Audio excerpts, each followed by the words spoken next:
Monga mmene takhala tikunenera Malawi kunena kuti ku nyumba ya malamulo kwanunkha kwapsalinya yetu kwavuta kumeneko ku nyumba ya malamulo. Chatsitsa njovu choke mnyanga nchakuti amalisi hotelo yotchowa basi ya boma imene ili mu mzinda wa Blantyre inagulitsidwa koma topa mtengo usafanana ndi kumene mtengo imayenera kugulitsidwira. So apa Public Accounts Committee ikukumana ndi anthu amene anagula komanso anthu amene anagulitsa. So lero akuphapalitsa mafunso makamaka a Nico Group of Companies amenetu anagula kampani imeneyi. Komatu mafunso ake ndi opsesa mtima wozunguliritsa mutu kumva funso ayi ndithu mpaka mutu kuchitatu litsipa usanayankhe nkomwe tukutatuluka ngati muchadachitira la alekenika phale nthawi ya zisankho mu chaka cha 2020. Takhani pomwepo amene chair wa komiti imeneyi amene ndi Stephen Baba Malondera akuvumbulutsa mafunso ngati zibakira komanso ngati mipaliro. Takhani pomwepo mumve kuti kodi anthu amayankhanso chonje. Dzulo tinamva akutitu mkulu wina amene anagulitsa hotelo imeneyi iwo sadapangidwenso ngakhale register komatu akutitu adalandira foni call kuchokera pa email. Zodabwitsa kuti kodi ndi ndani pa dziko lapansi adayamba alandirako foni call kuchokera pa email. Takhani pomwepo mutapanga like mutapanga subscribe amene tikuyamba tsatanetsatane wa nkhanizi masanano. Musachoka Malawi mumvetsetse kodi zidakhala bwanji ku Blantyre. Over to you, controlling officer. Honorable Chairman, and good morning once again, and good morning to all the honorable members. So, I lead the team from Nico Asset Managers, and we will obviously talk in general terms about our business, but I'm aware that we're here specifically for the inquiry that you are conducting on the transaction involving the purchase of Amarit's Hotel by the Public Service Pension Fund Trust. So we will really try to contain our remarks on the transaction. But before we go there, I think a good introduction of who we are would help. So we are Nico Asset Managers. We are the largest investment manager in Malawi. We are part of the Nico Group, and Nico Group is the largest financial services group in Malawi. As you are all aware, Nico started off way back in 1971 as National Insurance Company. So then the N in Nico is national. And we are very, very responsible and proud of that badge, that we serve the national interest. And we take our national interest and our public role very, very seriously. The core values of Nico include integrity, professionalism, and we take those things very, very seriously as well, especially in as far as serving the public interest and serving the nation is concerned. One of our roles, which we also take with serious responsibility, is the management of pension funds. We realize fully what pension money means to a country and to the people, to develop a nation, but also to take care of people once they are out of active employment. And so we do not think that we are just opening and closing transactions. We believe that we're taking care of a nation. We believe we're taking care of people's futures. And we believe that our role in prudent management of pension funds is concerned is something that is really national service. Coming specifically to the subject matter of today, it is really in two parts, but the first part is that although we have a national service, but this is directly talking about funds contributed by public servants. And prudent investment of funds contributed by public servants to us is almost a sacred responsibility. And that is how we approach this responsibility. In summary, Mr. Chairman and honorable members, we are one of the investment managers of the Public Service Pension Trust Fund, together with two other investment managers. We manage about just over 20% of the fund, because that is how it was split and designated, that there's one fund manager that manages about 50%, there's another fund manager that manages about 30%, and we managed 20%. In our value proposition to this client, we made it clear that NICO has unparalleled strength in infrastructure projects. Mr. Chairman, you might be aware that NICO's investments include the first and the second shopping malls in Malawi, includes the tallest building in Malawi so far, includes the first hotel in a golf course that is under construction at the Lilongwe golf course, and many other infrastructure, especially in the office park space in Mantha and Lilongwe. A lot of the buildings that you see are in the NICO portfolio. So our value proposition to this client was that we will focus on infrastructure investment projects, while maybe the other investment managers might be focusing on their various strengths as well.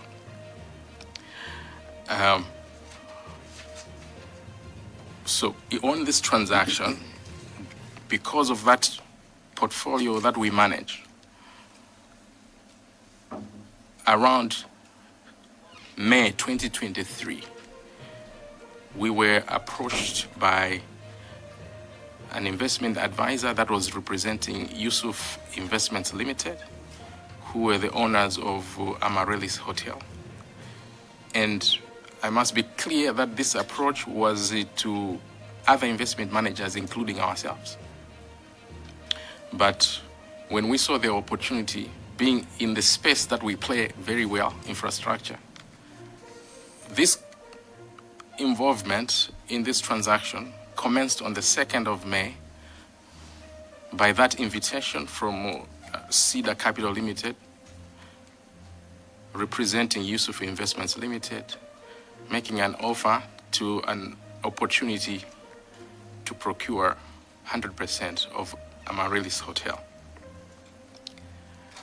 I must be quick to mention that we involved ourselves in the transaction up to the 19th of December, when we advised our client that we believe that we should not proceed with the transaction anymore because it may not serve the best interests of the members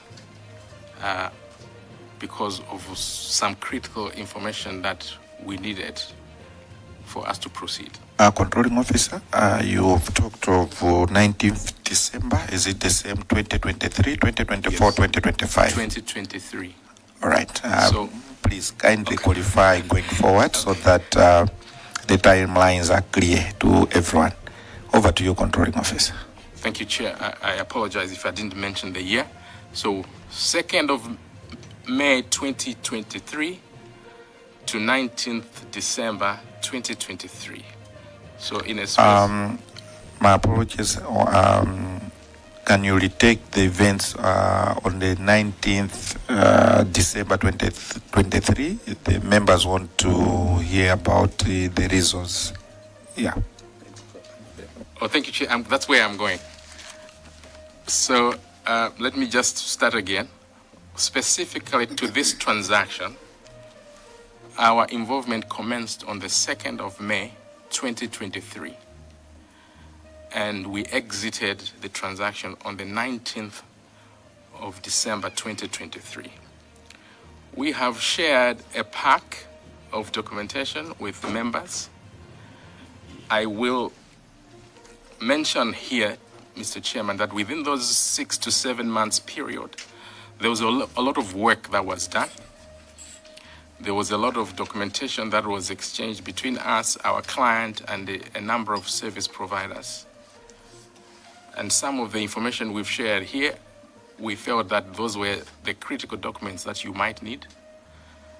But if anything comes out of this meeting that requires a document that has not been shared, Mr. Chairman, I would like you to know that we are available to share any other documents that this committee might require. I also would like to mention, Mr. Chairman, that our invitation to come here to this committee only came yesterday at about 10 o'clock. So we could have prepared this pack better, we could have labeled it, we could have numbered it, but we didn't have the time. So maybe I'll be saying, please go to page one, go to the first page, but I would like to just go to the very first document in the pack, which is in front of you.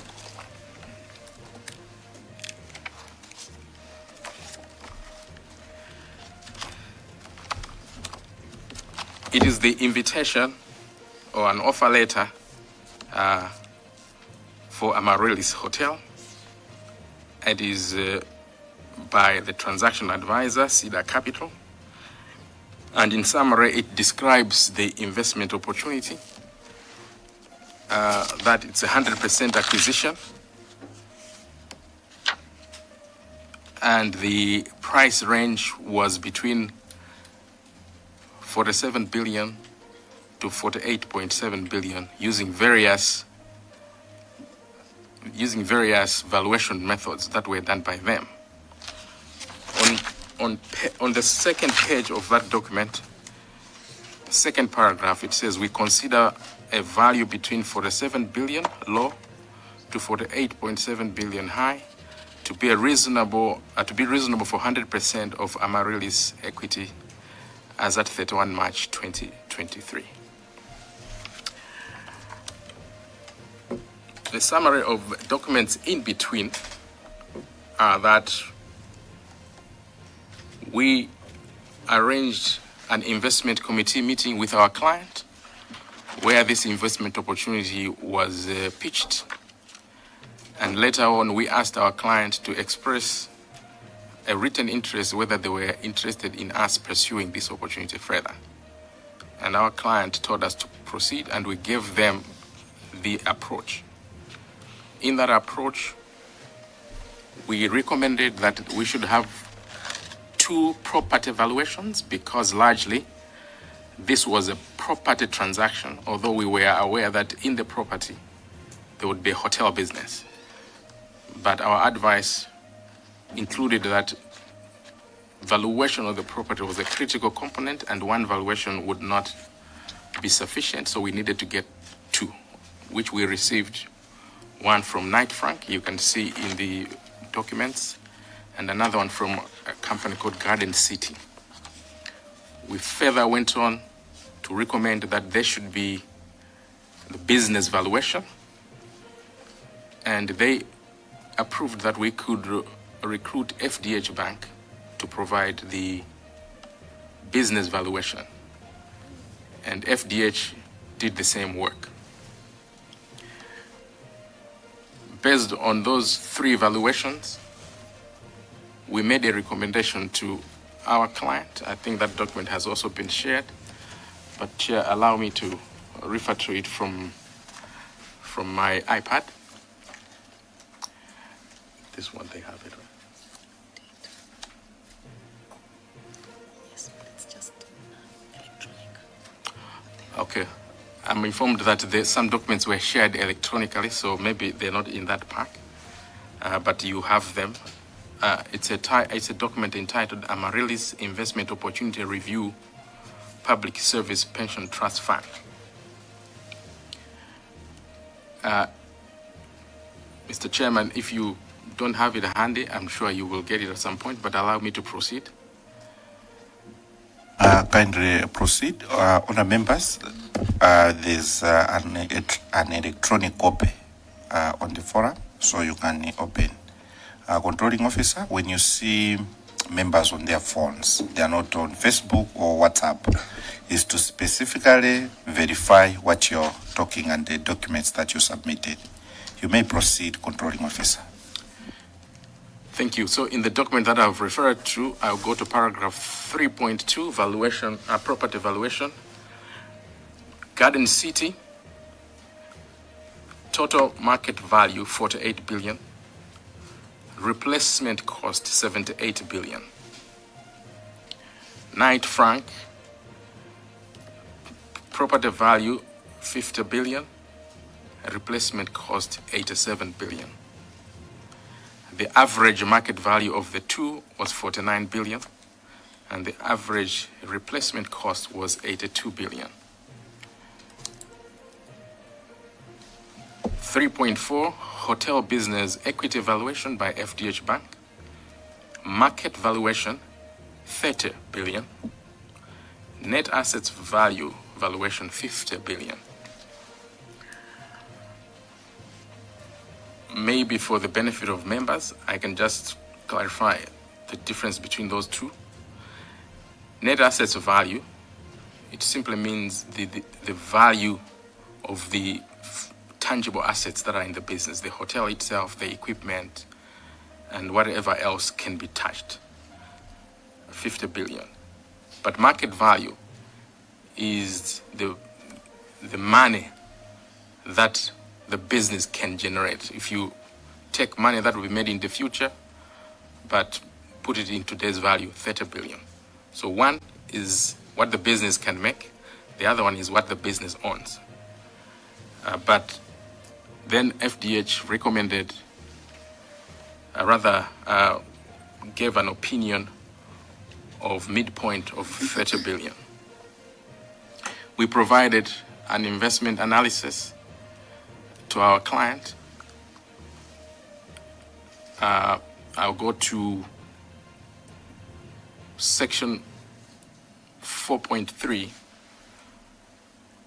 where we said these are the valuations, but comparing these valuations to similar businesses, we would look at Sunbird Hotels and Blantyre Hotels. And that table in 4.3 shows the differences between Sunbird Hotels and Amaryllis Hotel. That Sunbird has more than one property. It is in more than a few locations, and it has more number of rooms. But the value at the time was 30 billion for the entire Sunbird. And Blantyre Hotels was 6 billion.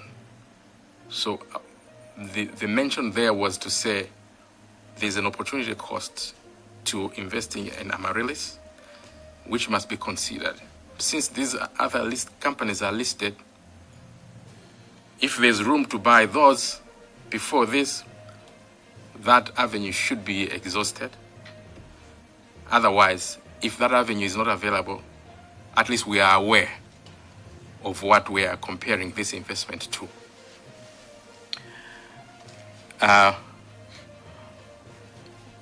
We further, in section 6, advise our client to consider key issues to this investment. Number one, that property can be a very good value hedge. So one must not just compare kwacha for kwacha, but must be looking at the type of investment. So you can hedge your value by a property investment. But we went on to say, but this is a specialized property. So it's already built as a hotel, and therefore the fact that this will be running a hotel must be considered. The success of this investment will depend on a successful hotel business being operated. We also advised our client on the liquidity implications of this investment. Liquidity simply means once you lock up this money, when can you see it as cash again in the bank? We were clear that this will be a long-term lockup of your cash, and therefore it's not something that once you change your mind you can just sell. So the investment must be deeply, deeply considered. We also advise the client of the current return, that the return could be lower than other investment opportunities that were available in the market. We advise our client that the business model must be clear. Maybe our client could consider owning the property but is leasing it to a hotel company rather than owning the property and also running the hotel. And finally, we advise our client that there has to be a strong partnership with a very well-known hotel company to run the investment because of the specialized nature of this investment.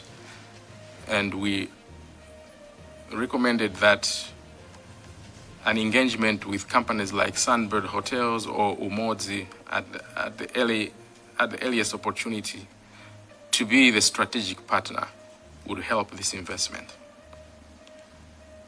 We also recommended that there has to be a clear exit strategy to say, when do we get out of this so that we have our cash back? Because remember, this is money that must become money again. When people begin to retire, you can't just show them we own the hotel. You need to pay them money. So that needed to be considered. I've already mentioned about the opportunity cost. So in section 7, we had our recommendations. Based on the above, we recommend as follows. 1, that public service pension fund must only consider this investment at the business valuation amount capped at 30 billion. That public service pension trust fund must take no more than 55% in this investment, so that the 45% should be reserved for a hotel company that will have skin in the game to run this hotel company successfully. So recommendation number 3, at least 45% must be held by a hotel company. After this recommendation,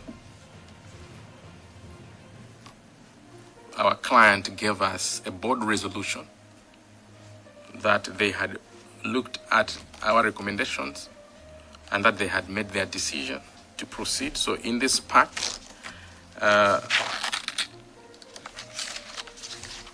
so I really, it's difficult to, because there are no page numbers, but let me just go to the document and I'll give you the heading of the document so that you can go to it. It is called the 21st, so it's somewhere in the middle. The 21st Ordinary Board of Trustees meeting of the Public Service Pension Trust Fund, resolution on investment in Amaryllis Hotel. I'm sure you've got that document, but I'll not read the whole thing. But the resolution by the board after this recommendation that we made was to acquire 100%. So point number 1, the fund should acquire 100% shareholding in, it says Yusuf Investments Limited, but really it's Amaryllis Hotel.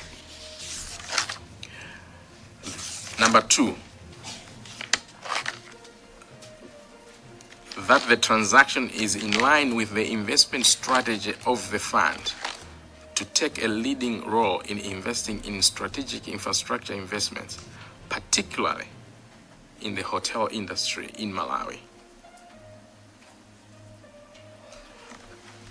So our client came back to us to say our strategy is not to own part. Our strategy is to own 100%, and we are not buying one. We are buying several hotel businesses. And we were informed of other hotel investments that were already in motion, and that Amaryllis was just one of them. And that this was in line with the strategy. So with that understanding, we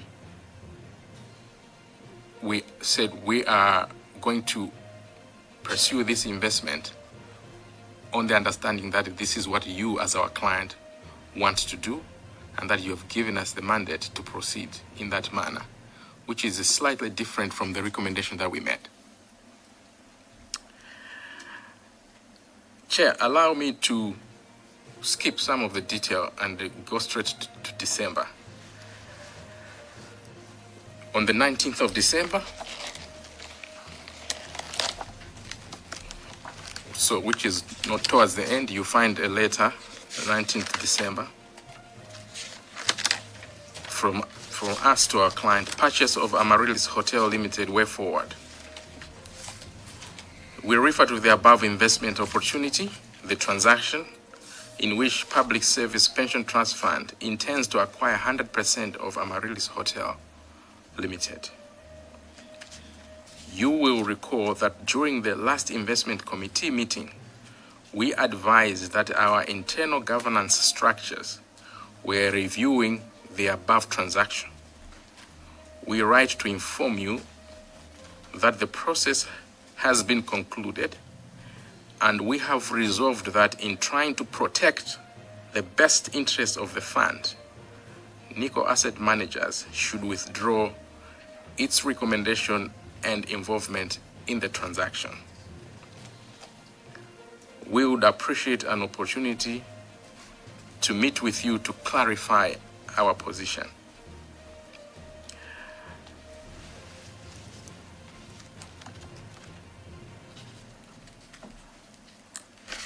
We then had a meeting with our client, and then that meeting was followed up by a letter of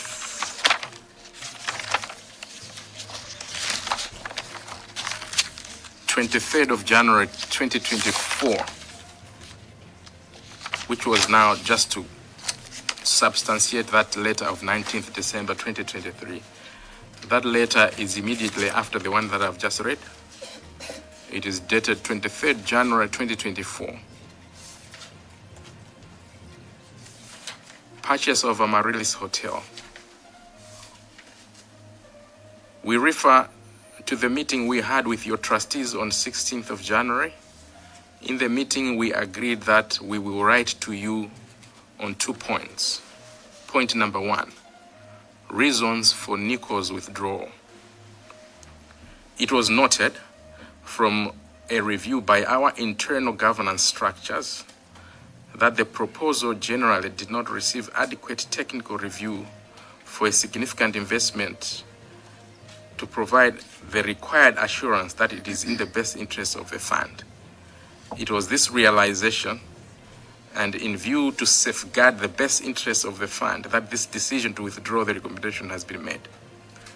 Among other reasons, Nico Asset Managers believes that the investment in a hotel, being a specialized operation, should have included due diligence by a hotel expert as a strategic partner, including the identification of a prospective operator.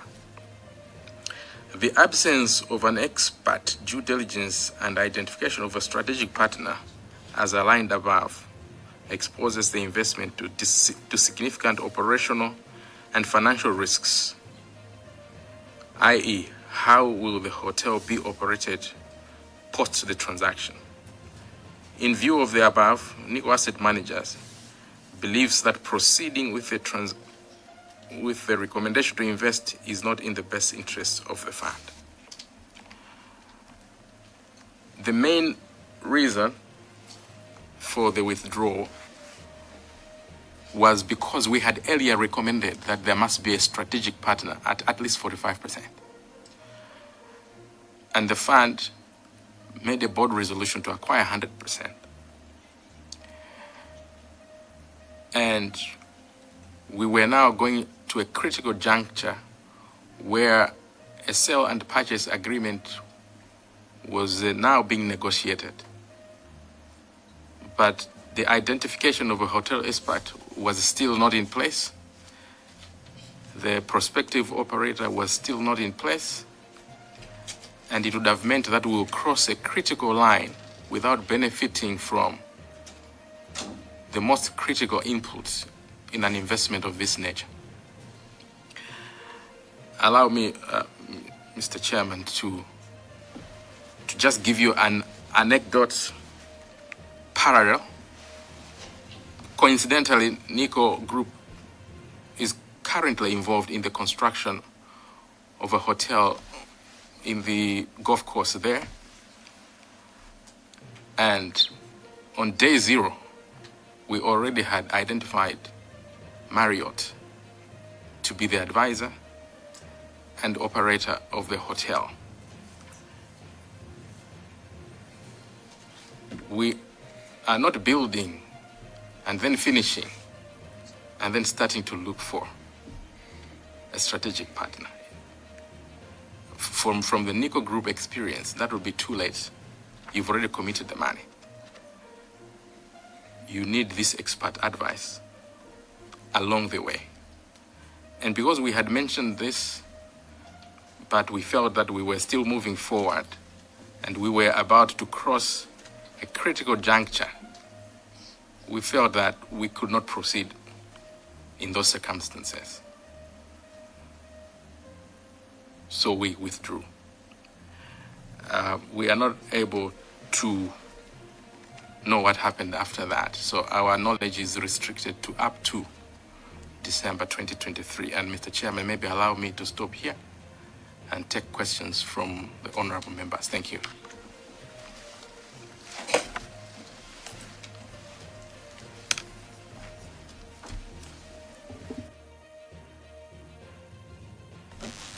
Honourable members,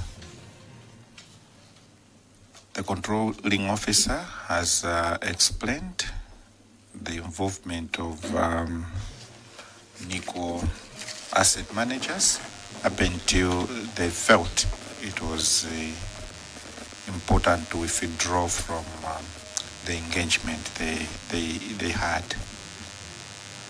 Honourable members, I would like to ask you to respond to ask the controlling officer areas which you feel you need clarification or the question that you have so that we can proceed. Honourable members, your time. But I had not finished because I wanted to go through with the timeline provided by Nico. So I will still go. Chiromoni, I will ask Blanta Chiromoni, Yes, you I'm know ready. how we proceed. Can you switch off your mic? Maybe as the Blanta Chiromoni is preparing his question, controlling officer, having submitted the proposal to a pension fund that you're withdrawing and writing to them as the letter that you've shared with us on the 23rd of January. From that point, did the pension fund, a public service pension fund trust, at any point attempt to re-engage you on the same business transaction? Can you take that one before, as members are getting ready for controlling officer? Over to you. Thank you, Honorable Chair. So in the pack that I have, that we have given you, we have shared 2 more letters after the letter of 23rd. And one letter is from our client, Public Service Pension Trust Fund, dated 19th of June 2025. It says appointment of Nico Asset Managers to carry out advisory work on the Amaryllis transaction. And the letter says we want to appoint you to come back and conclude the work that you started. But remember, we left in in December 2023. This is now 18 months later.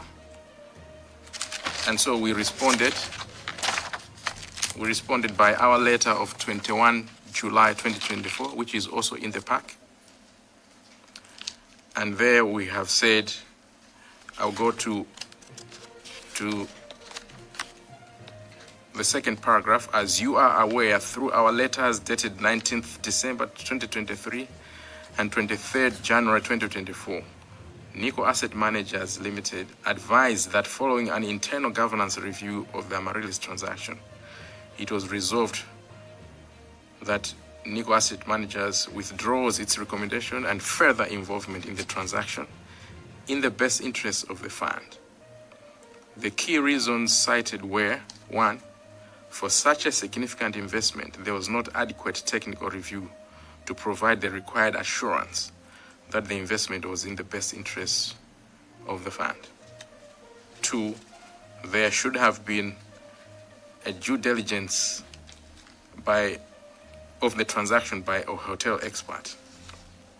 3, the absence of such due diligence and identification of a strategic partner exposed the fund to significant operational financial risk. As you are aware, the fund advised through its letter dated 12 February 2024 that due to our withdrawal, all costs associated thereon be borne by Nico Asset Managers. Nico Asset Managers reimbursed all the costs incurred by the fund, amounting to 85 million. And this marked the final closure of NAM's involvement in the transaction. The position of NAM has not changed since, and we regret to advise that NAM is not able to accept the appointment to carry out the advisory work on the transaction. Through Chair, I think that was a long answer to a short question, but the answer was yes, there was an attempt and we declined the attempt. Thank you. Controlling Officer, I would like to thank you that you've given sufficient information through documentary evidence that you have. So ideally, you're confirming to the committee that all the money that pension fund paid to you as a service provider, in your wisdom, you resolved to retain all the money. Is this what the committee is getting from you? Yes, Mr. Chairman, but I would like to clarify. Please proceed. So we were not paid special fees for this transaction because we generally offer investment management advice on the entire portfolio. So that was what we were doing. The 85 million was spent on advisors on the transaction. I will refer you to a document just before that. It's dated 4 June 2024. So just before the last two documents, 4 June 2024, Nico Asset Managers writing to public service, and I'll just go to the table to give you the breakdown of the 85 million. FDH Bank for business valuation services was paid 7 million. Knight Frank for property valuation was paid 4 million. Garden City for property valuation was paid 6 million. WM Chira Consultants for structural integrity of the structure was paid 17 million. And Knight and Knight for legal fees was paid 50 million. The total was 85 million. And the Nico Asset Managers was willing to pay back these service providers from its own money so that the fund does not lose a coin because of our withdrawal, such that the only thing that our client would have wasted would be time, but not money, so that there should be no claim to say we spent this money because of this investment.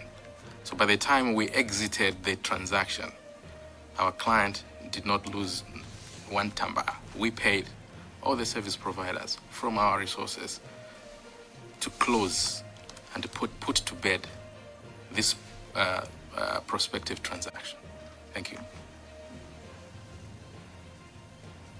Controlling officer, allow me to recognize Blantyre Kabula Chiromoni as Blantyre Kabula. Any take us decide? Maybe as you listen to Blantyre Kabula, you may wish to communicate to the committee what actually motivated you to pay back all the money out of your investments and allow pension fund to proceed in its investment plan. So, as you're thinking about that one, Blantyre Kabula. Chair, it will be slightly longer than you allow me because I wanted to go through the timeline. And I think what Nico has presented here is much more professional and highlights all the red flags with the transaction. Chair, you notice that on the 29th of May, there's a letter on an investment opportunity about 47 billion, where Nico is asking for a discount of 10 to 12%. And on 12th June, Nico wrote the pension trust fund to get quotations, which is a very good recommendation. Then they get 2 quotations for the valuation of the property and 1 valuation for the business property. The same issues that we raised yesterday, which is what a professional should do. Because pension fund is not only buying the structure as a hotel, as we were saying yesterday, they are also buying a business which is in the structure. And that's exactly what Nico did. On the 10th of July, the valuation, Nico writes FDH to do the valuation of the hotel. On the 19th September 2023, there's an offer letter to Cedar Capital. And on the 27th of September, Chair, Nico writes Cedar Capital, reminding them that they are looking forward to complete the transaction. On the 27th, same day, 27th September 2023, Cedar Capital writes back to Nico, refusing the discount. Thank you, GTPA Central, Controlling Officer.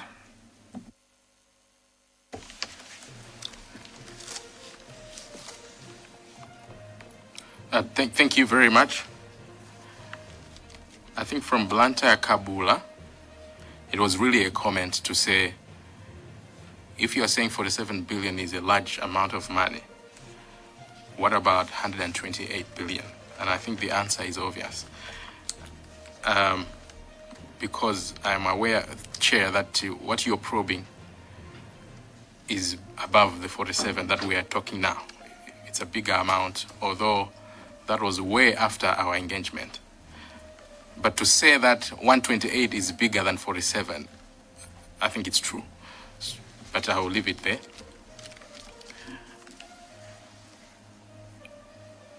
Chakwera West, do we regret that we let down our client? Because if we had closed the transaction at 47 billion, then there would be no 128 billion. Look, we are all wiser in hindsight.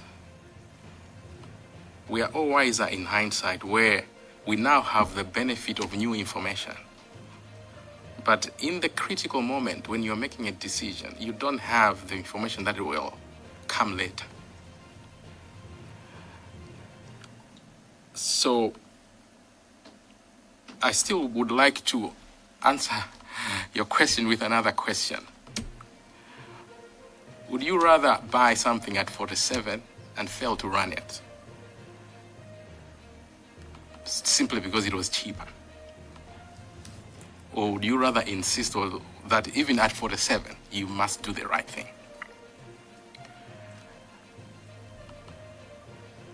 So maybe we don't regret our decision.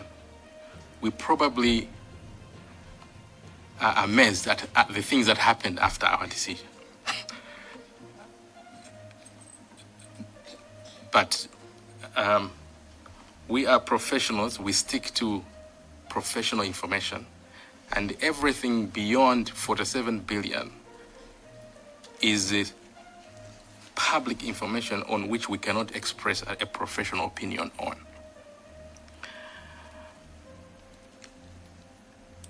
Do we regret? No, I don't think we regret. We stand by our decision, and that's why we repeated this decision in July 2025.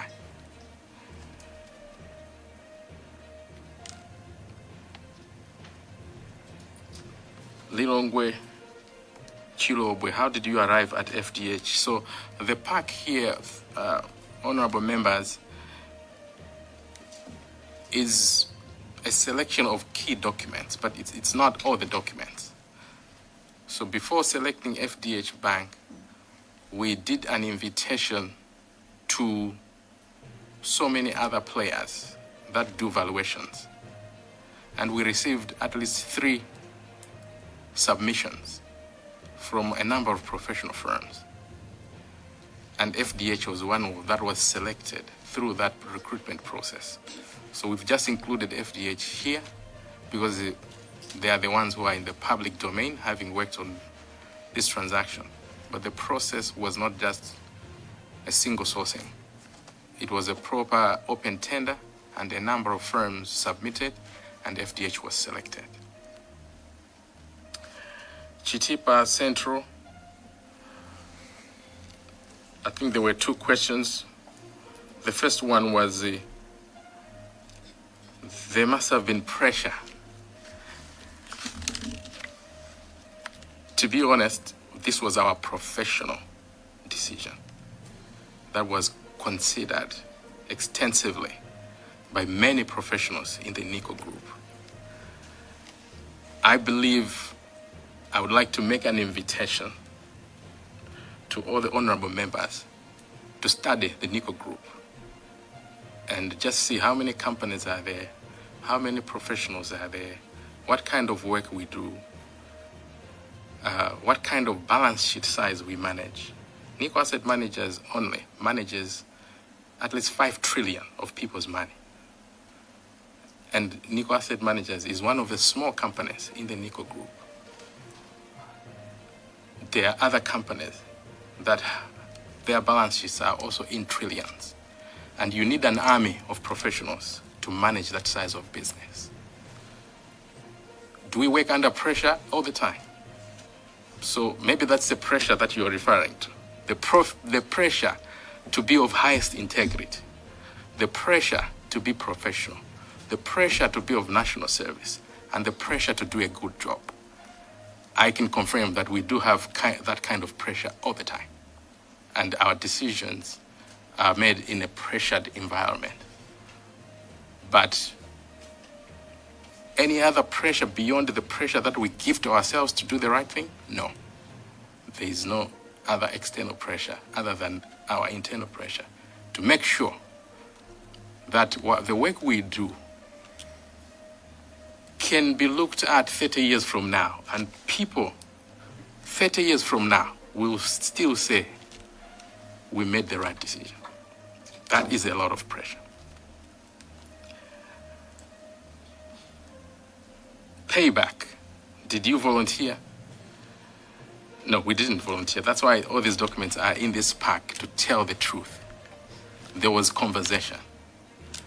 And our client suggested that if we proceed on this path, you will pay back. And we wanted to demonstrate that we are serious about our decision by actually paying back. We could have contested this paying back, because remember, some of the agreements were between the service providers directly with our client. If you look at documentation between Night and Night, it was between our Night and Night directly with our client. But even that, we were willing to take it up, to demonstrate that at certain points, there's a price for integrity. At certain points, there's a price for professionalism. And at certain points, there's a price for doing your best. And for us, we were willing to pay this price. Thank you. Thank you so much, Controlling Officer. I see Lilongwe Mpeno. Yeah, Chair, through you, one cannot help but appreciate the professional approach Nico Asset Managers took to the whole transaction. Yes, I know that we could see a few gaps which would be cleared like they have done. But then when you go through the timeline and you go through the submission, you only see one thing, that Nico Asset Managers were very professional to in how they handled the whole transaction and their withdrawal. And the fact that they could reject re-engagement, to me, that is a big sign that these people were serious and that they had done their assessment professionally. And I only wish they had come before the engagement with the valuer yesterday, because EMJ, because in their submission, you are having some questions that should have been posed to the other, but I think that would be subject for another day. But my intervention is just to appreciate how professional they have been, and this is actually informing our next steps in terms of engagement with other stakeholders. I submit, Chairperson. Controlling Officer, maybe before that, I see Zomba City North. Kabula Constituency. I am aware that them being a very big group cannot come out straight to say there were some red flags, but there have been several allegations to say some of the red flags that would make a professional organization like yours would be the fact that the seller all the time was trying to insist on providing the sale agreement. Was that the case with the Nico Asset Managers as well? Did it happen to you, or it happened elsewhere? That's exactly what happened, because the current 128 million sale agreement, the sale agreement actually came from the seller and not the buyer. Was that also the situation with you, and maybe that's one of the reasons why you decided to pull out? Thank you, Chair. Controlling Officer, can you take that one from Blantyre Kabula?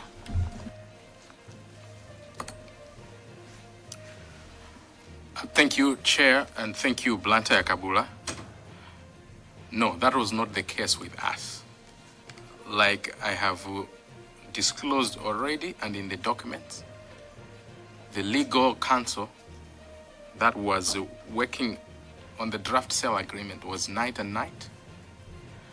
That was recruited by the buyer, but with our full facilitation. Everything was done by us, such that when we were refunding costs, the largest cost that was refunded at 50 million was legal expenses to Night and Night, because the sale agreement was being drafted on the buyer's side.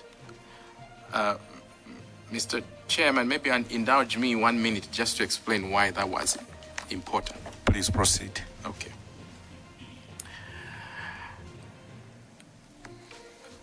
I believe that this clarification would be important to members of the committee.